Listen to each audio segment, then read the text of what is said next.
The sky tore open with light. Over cities, oceans, deserts, and mountains, people looked up in awe and terror as a massive object broke through the atmosphere. Not crashing, but gliding, impossibly smooth, impossibly silent. It hovered there, far above Earth, casting a shadow bigger than any moon. News cameras scrambled to capture the spectacle. Shaky footage broadcasted to every corner of the world. The ship was unlike anything known, silver and translucent at once, humming with energy that seemed to vibrate in people's bones. The message came an hour later. Every screen, every radio, every digital billboard flickered and then cleared to show the same being, a figure humanoid but glowing, eyes bright with kindness or perhaps something beyond human comprehension. Its voice rang out in every language, gentle yet heavy with weight. "We have come to protect your planet." Gasps rippled across the world. On crowded sidewalks and in quiet living rooms, people froze, listening as the figure repeated the message, calm and unwavering. "We have come to protect your planet." Governments activated protocols. Leaders gathered in bunkers and secret meeting rooms, uncertain whether this was salvation or invasion. But the message was clear. Protection. They said protection. In Times Square, the huge screen looped the same message. A little girl tugged her mother's sleeve and asked, "Protect us from what?" Her mother had no answer. On the other side of the world, in a cafe in Tokyo, a businessman stared at his phone as the same question trended globally. From what? Social media was flooded with guesses, theories, panic, and memes, always the memes. The tone flickered between abandon and fear. In the Oval Office, the President of the United States sat at the edge of the resolute desk, staring at the projected image of the alien envoy. The room was tense with whispers of DEFCON levels, missiles ready, and diplomatic outreach. The President finally spoke, her voice firm but uneasy. "Open a channel." The signal pulsed. The alien's image sharpened, serene and patient. The President asked, "Protect us from what?" The alien smiled softly, almost sadly. "In time," it said, "you will understand." The connection ended. In London, the Prime Minister sat in an emergency Cobra meeting, tapping her pen nervously. "What kind of force says they're here to protect us, but won't tell us from what?" she muttered. Intelligence officials offered no answers. Analysts pored over telescope images, scanning for threats, asteroids, hostile fleets, solar flares. But the skies were quiet, save for the ship above. In Cape Town, a schoolteacher paused her lesson and turned on the classroom monitor. The children sat in silence, eyes wide as the alien figure appeared. The teacher felt her throat tighten. She realized her students were looking to her for comfort. She forced a smile.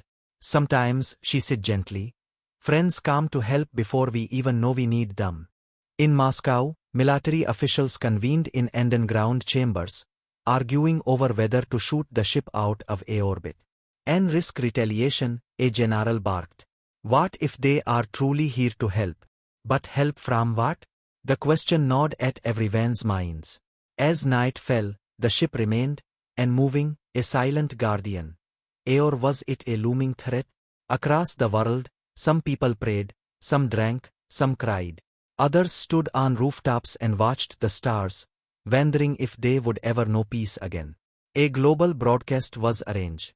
Every leader, every representative of Earth's nations gathered virtually, faces tense and pale. The alien appeared once more. The N cleared his throat, was shaking only slightly. "We are grateful for your presence. But we ask, protect us from what?" The alien's luminous eyes seemed to dim, just for a moment. "You are not ready to hear," it said. "But we are here. When the moment comes, you will not face it alone." The signal ended. Panic began to swell. In the streets of Berlin, people whispered of wars, pandemics, an apocalypse long predicted. In Lagos, pastors and imams gathered to pray in unity, asking for guidance. In Sao Paulo, protesters filled the streets, demanding answers from their leaders. In a small apartment in Mumbai, a young coden sat at her desk, tapping furiously, running simulations, theories bouncing through her mind. What threat could be so great? What force could they not explain? Her roommate entered, pale and quiet. What if it's not from outside? He asked. She didn't respond. The thought sat between them like a stone. In silence, the ship waited. On Earth, billions of eyes watched, and hearts beat with fear and curiosity. And in the vastness of space, something else stirred, still unseen, unknown, and perhaps unknowable. The Grand Chamber of the United Nations was filled beyond capacity. Delegates from every corner of the world sat shoulder to shoulder, their faces pale, tense, and exhausted. The alien ship still hung in a orbit, silent and immovable, like a question mark in the sky. In front of them all stood the, clearing his throat repeatedly, as if trying to make sense of his words before he spoke them aloud. The air was thick with whispers and nervous fidgeting. Cameras rolled from every angle, broadcasting the scene to billions of homes where people waited for answers they feared wouldn't come. A giant projection flickered to life behind the podium, showing a live feed of the alien envoy. The being stood in the same shimmering light, the same calm, unreadable expression. Its voice once again echoed in perfect translation. "We are here to protect your planet." The same message. Again. No explanation. The frustration in the room was palpable. A delegate from Brazil stood abruptly.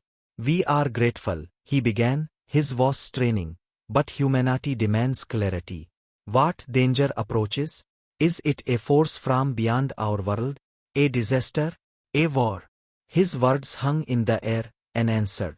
The alien simply inclined its head slightly, serene and patient, as if they were children asking questions they could not yet understand. The Chinese representative followed, his tone clipped and formal. "We have weapons. We have technology. If we are threatened, we deserve to know. We will stand ready to defend ourselves." The alien's expression softened in what might have been pity. "There are some enemies you cannot face alone," it replied simply. A ripple of anxiety swept through the chamber. The delegate from Egypt leaned into the microphone. "If we cannot face them, then who can? And why us? Why now?" The alien offered the same cryptic response. "Time is shorter than you think." That was all. No more. The projection faded, and the chamber erupted into chaos. People shouted over each other in dozens of languages. Accusations and theories flew across the room like wildfire. Were they being invaded by another race? Was the alien presence here to protect them from death? Or was it something more insidious, a disaster humanity had brought on itself? The delegation from France suggested a coalition task force be created. The Russian general at their side argued it was already too late. The German scientist on the advisory panel pointed out that every known cosmic threat had been ruled out by their most advanced satellites. No asteroid, no supernova, no hostile fleets. But what did that leave? Meanwhile, in the observation room behind the chamber, 3 young interns sat watching in stunned silence. One of them, Maria, whispered, "It feels like they're hiding something from us." Another, Jamal, shook his head. "Or maybe they think we won't believe them." The third, Leah, stared blankly at the giant screen, her mind racing. "Or maybe we wouldn't survive knowing." Back in the chamber, Da pounded his gavel, calling for a order. He addressed the room, his voice trembling slightly. "We cannot descend into panic. We must prepare for every possibility. But we must also ask ourselves, what if the threat is not external? What if it is something we have yet to understand? His words silenced the room, if only for a moment. In a conference room on the other side of the building, the world's top scientists gathered for an emergency brainstorming session. Equations and data flashed across digital boards, but none of it made sense. "No known cosmic events," muttered Dr. Patel, running a hand through his hair. "No particle instability, no climate models that predict sudden collapse." Dr. Lang, staring at the alien message looping in the background, said quietly, "Maybe it's something beyond physics." Everyone turned to her. "Something beyond what we measure. Something psychological? Existential? As arguments broke out again, a young scientist at the back of the room raised her hand hesitantly. What if it's us, she asked. The room fell silent. What if we're the danger? The others looked at her with a mix of disbelief and unease. But no one could dismiss the thought entirely. Outside the N building, reporters filled the plaza, voices urgent and breathless. The question remains unanswered. When anchor reported live, they say they are here to protect us, but the world demands to know, from what? Protesters chanted just beyond the police lines, holding up signs that read tell us the truth. And who do we fear? As night fell, the alien ship still glimmered high above, and moving, inscrutable. In living rooms across the planet, families sat around television screens in tense silence. Children clung to their parents. Couples held hands without speaking. Some cried quietly. Some prayed. And some simply stared at the sky, wondering if they'd wake to a different world. In one apartment in New York, a young journalist, eyes red from exhaustion, typed the question again and again into her notes. Protect us from what? Then, almost as if compelled by instinct, she whispered aloud, what if they're not allowed to say? Her voice caught in her throat. What if the truth is worse than anything we could imagine? The night the sky cracked open, the world finally understood. It began with a flicker, barely noticeable at first, like a shimmer in the fabric of space. People who were awake at that hour saw it but dismissed it as an illusion, a trick of tired eyes. Then the flickers spread. Over cities, forests, oceans, and deserts, they pulsed in the air like ripples on the surface of a pond, except there was no water, only reality bending in ways it was never meant to. In a small apartment in Tokyo, a woman looked up from her laptop as the wall beside her shimmered, as if it were made of liquid glass. In Moscow, traffic stopped as drivers stared at the sky, watching as something dark, something wrong, moved within the fractures above them. In Rio de Janeiro, a child screamed as the shadow in his room stretched unnaturally, shifting into something that had never been there before. The world felt it all at once, the undeniable sensation that something had changed. The illusion of normalcy shattered. News stations cut into their regular programming, broadcasting live footage of the sky's distortion. Scientists scrambled to explain what was happening, but their instruments gave them nothing. This was no meteor shower, no solar flare, no known event. It was as if space itself was unraveling. Then, from the rifts, they emerged. At first, the shapes were indistinct, tall, elongated forms writhing in the distortion, shifting in and out of focus. Then they stepped through. They had no single form. Some looked like shadows with too many limbs, others like figures, from darkness itself. But the worst part wasn't what they looked like, it was how they felt. Every person who saw them felt something deep in their bones, recognition. Not of a species, not of an invasion, but of something more intimate. Something personal. A woman in Berlin collapsed, clutching her head, whispering, "No, not again." A soldier in Cairo dropped his weapon, staring at the figure before him, a perfect replica of someone he had lost. A boy in New Delhi screamed as the thing crawling from his closet took the shape of his worst childhood nightmare. They were not aliens.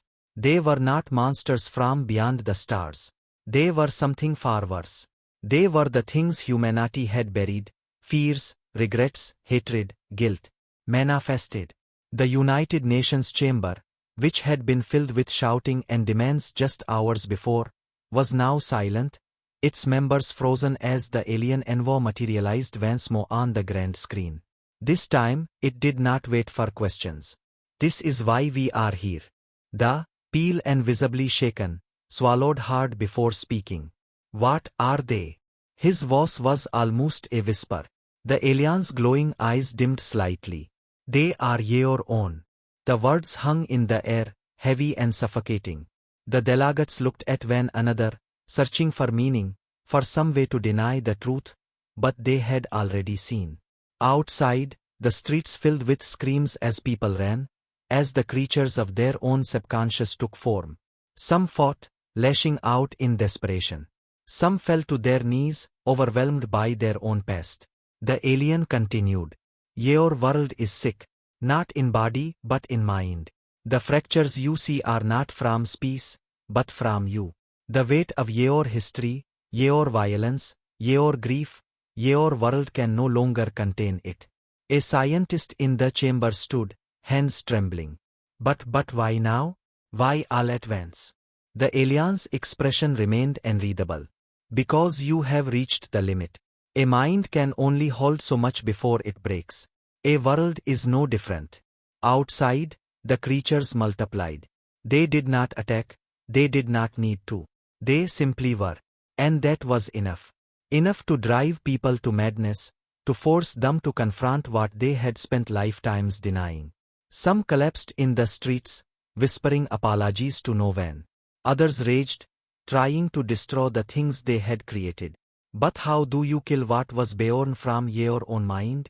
In Washington, the president watched the horror unfold from the war room. Generals shouted about mobilizing forces. But against what? Missiles wouldn't stop regret. Bullets wouldn't kill shame. And fear. Fear only made them stronger. A young journalist stood in the middle of Times Square, camera still rolling, staring at the sky, at the fractures widening by the second. We did this, she murmured, the words barely audible over the screams around her. It was never an invasion. It was never something coming for us. We were always the ones breaking. Back in the antechamber, Doug gripped the edges of his podium as he turned back to the alien envoy. Can you stop it? The alien's glow flickered for the first time, as if dimmed by the weight of the question. We can contain it, but not forever. The world leaders hung on to those words. Containment. A temporary solution. It was clear what the alien meant. They could hold back the tide, but only if humanity learned to stop feeding it. Only if they learned to heal, to face themselves, to change. Outside, the distortions pulsed with unnatural light. The creatures moved through the cities, whispering in voices that did not belong to them. The past had come to claim its due. The dawn broke differently. The sky, once fractured and rippling with impossible shapes, began to smooth as the alien ships finally descended. They did not come in force but in silence, great luminous vessels gliding gently through the broken air. Over every major city, they hovered, beams of soft light stretching down, touching the shattered places where reality had bled into nightmare. And slowly, the creatures, those twisted forms born from fear, regret, hatred, and sorrow, began to dissolve in the light. Not with violence, not with fire, but as though their weight was being gently lifted, the burden of their creation slowly undone by hands more ancient and patient than humanity could fathom. In Times Square, where chaos had reigned just hours before, people fell quiet. The shimmering distortions in the sky began to fade. The broken streets, stained with shadows that had never been physical, started to feel real again. The air calmed, and the silence was more deafening than the screams that had come before. On every screen, in every city, the alien envoy appeared one final time. Its face was calm, kind, but tired. We have done what we can, it said. We have held back the tide. But only you can stop it from rising again. The of the United Nations stood before the envoy, his face pale and drawn, but resolute. His voice was hoarse as he asked, "What must we do?" The alien regarded him for a long moment before answering. "You must face what you are." The words echoed not just through speakers but into hearts. You carry wars in your bones, hatred in your blood, regret in your breath. You feed these things, and they become real. They always have. We only made you see it. All across the world, people wept. In the streets, in homes, on rooftops where they had watched the sky tear apart, they finally understood. The threat had never come from beyond. It had always been here. Inside. In quiet rooms, on battlefields, in whispered words of anger and judgment, in the fears people buried and the harm they inflicted. It had always been feeding, growing, waiting for the day it could no longer be contained. The envoy's voice grew softer. "We can shield you for a time. But if you do not change, we will not return. This is your burden to carry, and your choice to make. The alien ships began to rise, slowly, the beams of light fading as they ascended. The fractures closed, but the scars remained, visible and invisible. In London, a woman knelt on the pavement, whispering apologies to no one. In Johannesburg, two strangers embraced without knowing each other's names. In Seoul, a politician stood on live television, breaking down in tears, confessing truths he had hidden for decades. The world had been cracked open, and the healing would not be easy. The alien envoy's final words echoed across the globe. There is still time. But you must decide who you wish to be. We cannot protect you from yourselves. Then they were gone. The skies cleared, the air grew still, and earth was silent. For the first time in centuries, truly silent. No broadcasts. No speeches. No noise. Just the sound of breathing. Of a planet realizing it was alone again. Not abandoned, but trusted. In the United Nations chamber, the leader sat in stand quiet. Da looked around, his voice soft but strong. We have a choice, he said. We can bury this moment and pretend it never happened. Or we can begin again. He did not need to explain. Everyone in the room knew what he meant. Laws would need to change. Education would need to change. Hearts would need to change. It was not a war to fight with weapons but with courage and humility. In small towns and great cities, the conversation began. Slowly, clumsily, but honestly. Families sat together, admitting the things they had never said aloud. Old enemies met in public squares, sometimes yelling, sometimes crying, but finally talking. Schools rewrote their lessons. Media stopped screaming. For once, humanity stopped looking for someone else to blame. They looked inward. They began to understand that the fractures could return at any time, if they allowed them. A year later, the sky remained whole. But not a day passed without the memory of that night. Statues were raised not in honor of the aliens but as reminders of the choice humanity made. Not perfect, never perfect, but different. In Van Park, a plaque read, "They came to protect us. We learned to protect ourselves."